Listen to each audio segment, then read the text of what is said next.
Dear co-chair, ladies and gentlemen, last week I told my little brother that we would be far away from home for a conference about the future. Can I please come with you, he asked me, directly. It struck me as a quite logical question. After all, it's his future too, isn't it? I explained how I would do the work for him this time.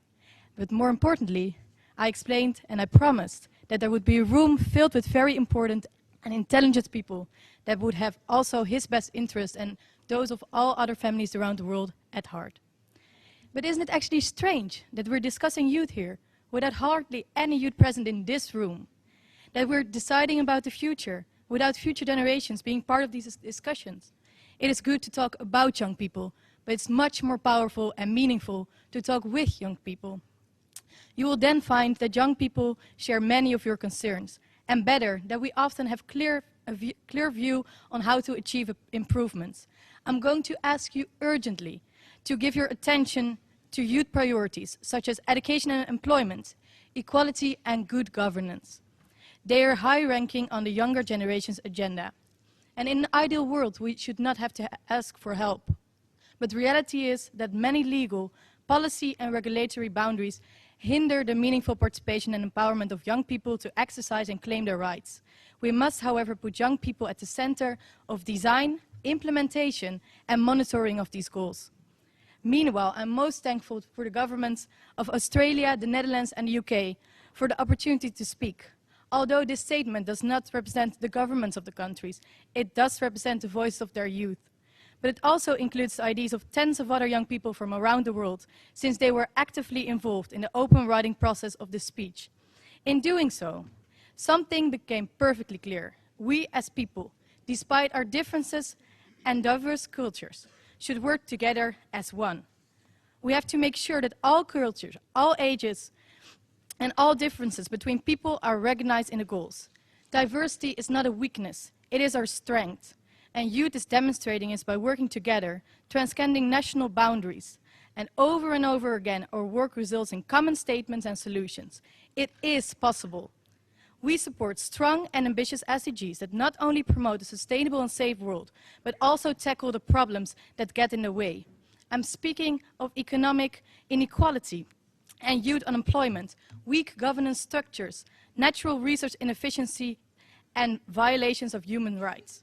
Recently, the high-level panel did a good job putting young people at the center of discussions, but still needs to incorporate more youth-focused indicators. We feel that the report provides a baseline for strong SDGs, but should build on the work done by others, including the Commonwealth Development Index and a major group of children and youth, in creating goals and targets, disaggregating data, and we should even consider a youth-specific goal. In addition, we must rethink the way that we approach development.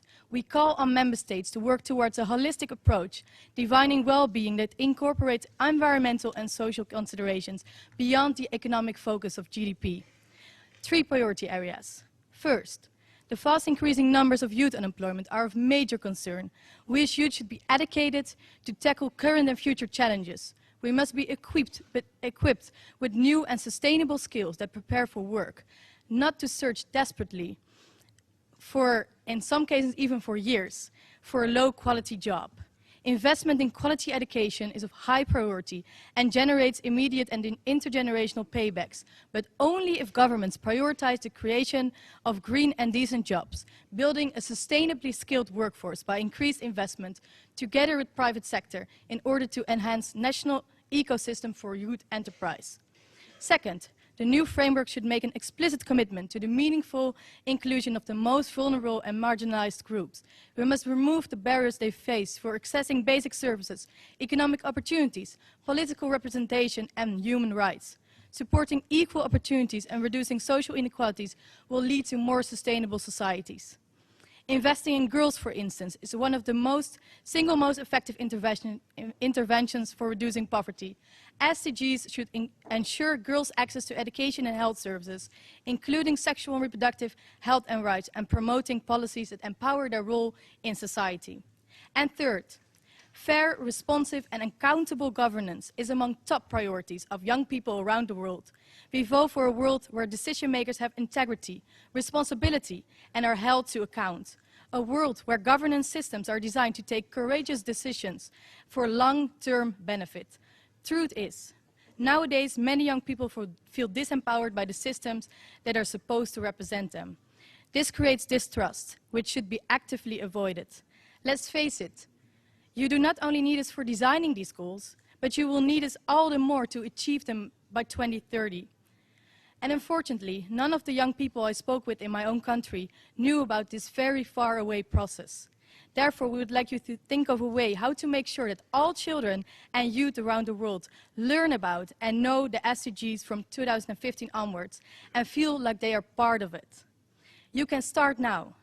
Talk, listen, and work together with us for the challenges of our futures. Here at the UN, but also back at home, we must become partners and allies for sustainable development. And the nuanced perspective of young people on these issues can provide new solutions and mobilize youth as assets and problem solvers. And there is so much potential.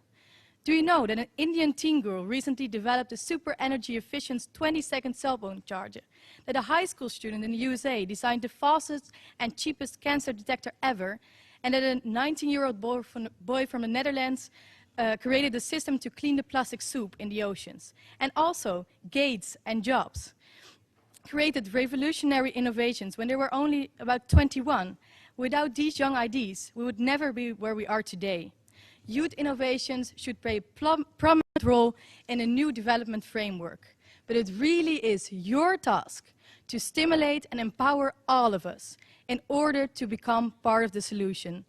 Only when we succeed in forming intergenerational partnerships right now, focusing on intergenerational equity and solidarity, we have a chance on real and long-term success. Ladies and gentlemen, way more important than all the beautiful words are the actions that should follow from them. All young people and families around the world count on you and your actions. We look forward to actively working with you to create and achieve goals for a common, sustainable future, because not only youth, but a partnership between generations will be part of the solution. Thank you very much.